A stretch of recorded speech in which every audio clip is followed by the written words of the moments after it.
Welcome back, everybody. I just want you to realize Gail gets the kitty yogurt and Bill gets the caviar. I did bring some for you, partner. Beluga. You can have it anytime you want. Oh, thank you. Look at the plate that I put it on there. It's beautiful. You know, I love this. I love this. And you're going to love what's coming up next as well. Okay. Joining us now in our cookbook corner tonight, we really do have a special guest, Emeril Lagasse, the co-author of Emeril's New Orleans Cooking. This newly released book, published by William Morrow & Company, Inc., sells for $23 and is available in bookstores nationwide. The reason this guest is so special is because he is joining our TVFN family in a new show titled How to Boil Water. Welcome. Okay, the first... And beyond. Yes. And beyond. Before we get to the cookbook, tell us about the new show. Well, it is going to be incredible, and it's exactly that. It's how to boil water. It's from how to boil water to great tips, techniques, from the basics right on up to buying fish, to making salsas, to preparing great Sunday meals. A lot of fun. So it is a basic stuff and great simple cooking show, okay, with a little humor, I may add. All right. We have a little clip, I understand. We're going to take a look Just at. Look at you in action. Yeah. In action. Okay. In action. Well, hello, Emeril Lagasse, and welcome to How to Boil Water. That's right, the show that does exactly that. It teaches you how to boil water and everything else that you want to know about the basics of cooking. And today on the show, guess what? We're going to talk about grains. Grains, you may say. That's right. Grains are the seed, the kernels of cereal plants. And the grain is a complete protein. Now, grains are a member of the grass family. But fewer than a dozen are important to the human diet. But those few are very important, providing about 70 to 80% of the caloric intake in less developed countries. And let me tell you, I love this subject. Looks complicated, but it really isn't. I mean, we're talking the basics. You got to have a good time. Yeah, absolutely. It's food. You got to have a good time. Food is meant to have a lot of fun. I have friends who really love food who have been to your restaurants in New Orleans. I have not had the pleasure of being there, but I've interviewed you. I've interviewed you in the radio a couple times, and I've talked to other people about your restaurants. You really run a first-class shop. Just tell folks a little bit about how far you go, because the book is coming from that. How far you go? You make your own sausage down there? I guess about 10 years ago in New Orleans, I started a few cooperatives of growers, and this thing has evolved and expanded now where we have 12 or 15 seasonally. We raise our own hogs. We have chickens and rabbits and ducks and quails, and all of our greens are raised for us, and of course herbs and a lot of vegetables. That's the highest possible standard. Wouldn't you say, Gail, when's the last time you've been to a restaurant that grew its own food like that? No, well, that's really wonderful. I want to be in control as much as possible of the quality as much as possible for the guests. Well, that's a sign of great chef. Further than that. Explain to people what New Orleans cooking is. Well, you have to understand that New Orleans is a city of tremendous tradition. I mean, it's been over 200 years influenced by the French, the Spanish, and black African cultures. It's been unchanged.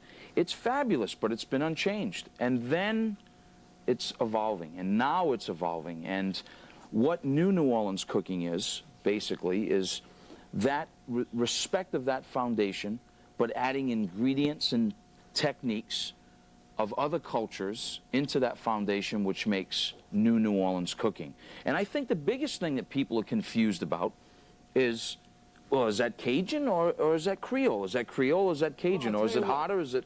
Why don't we do this? I have a recipe here. Let's go through the recipe, and if there are any points that it demonstrates what you're talking about, in other words, the new blend, then just tell us. This is a recipe from Emeril's New Orleans Cooking. It's a chocolate chip pie with bourbon cream. Geez. All right, here we go. You can eat your caviar, as I explained. Just preheat the oven to 350 degrees. Cream together a ½ cup unsalted butter, 1½ cups of sugar, and 3 large eggs. Stir in 2 cups of flour and 2 teaspoons of bourbon. Any special kind, Emeril? Your choice. Little Tennessee mash. There we go. Okay, fold in 1 cup chopped walnuts and 8 ounces of chopped bittersweet chocolate. Any brand? Any brand you want to mention there? No, you're making me hungry already. All right, now you take that mixture and you pour the mixture in a 9-inch unbaked pie shell. Bake until golden. It's about an hour. then cool. Now for the bourbon cream topping, whip 2 cups of heavy cream with 1 cup a quarter cup confectioner's sugar until thick. Beat in 2 teaspoons of bourbon and beat until soft peaks form. To serve, then you just spread about 1/3 cup of bourbon cream in each plate and top with a wedge of pie. Absolutely. It's a giant chocolate chip cookie. Sounds soft, so not hard, but thick and gooey. Now, is this just a new New absolutely Orleans good. recipe? Well, is this an old one? Or no, actually, it's mine.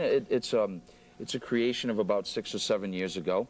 But as an example, people say, well, how, you know, Vietnamese, Emeril? Come on, you got to be kidding me, in New Orleans? And I tell people, I say, it's evolving. What they don't realize is that 3 of the 5 largest ports in this country for fish is right in Louisiana. And 80% of those ports are being run by Vietnamese people. So why wouldn't that influence? And look, here's a little. What do we have Well, you notice I brought 2. I didn't want you guys to boy, fight. does it smell good. This is one of the recipes. It's a savory cheesecake. It's actually a smoked salmon cheesecake with green onion coulis. Beautiful It is plate. simple to Beautiful make. presentation. Well, thank you. Thank you. Color? I think the taste and the way that it looks. All right, enough of that. Enough. Does it meet your approval? Let me ask you, while I like he's that as a chewing- breakfast dish. breakfast that's dish. right. A brunch, There you go. Sunday Maybe a brunch little dish. poached egg on there. No, just like that. What is the difference There you go. between Cajun and Creole? Well, Cajun is the country version, the more rustic version of Louisiana cooking. And Creole is the city version of Louisiana cooking. And as I said, that the influences of the French, Spanish, and Black African really, they really just kind of dominate. We'll all be seeing more of you on this network. Exactly. Thank you very much. Thanks very much for having me. Sure enough, Thank you. anytime. Our pleasure. That's all for now, and thank you for watching tonight's edition of Food News and Views. I'm Gail Gardner, sitting in for Donna Hanover. And I'm Bill Boggs in for David Rosengarten. Be sure to join us each weekday evening right here on the Television Food Network. Coming up next is Robin Leach, and he is Talking Food. Alan Zweibel, original Saturday Night Live writer and Thurber Prize-winning author of The Other Showman, says, "The Adventures of Spike the Wonder Dog is so smart, witty, and inventive that I had to keep reminding myself that I didn't write it."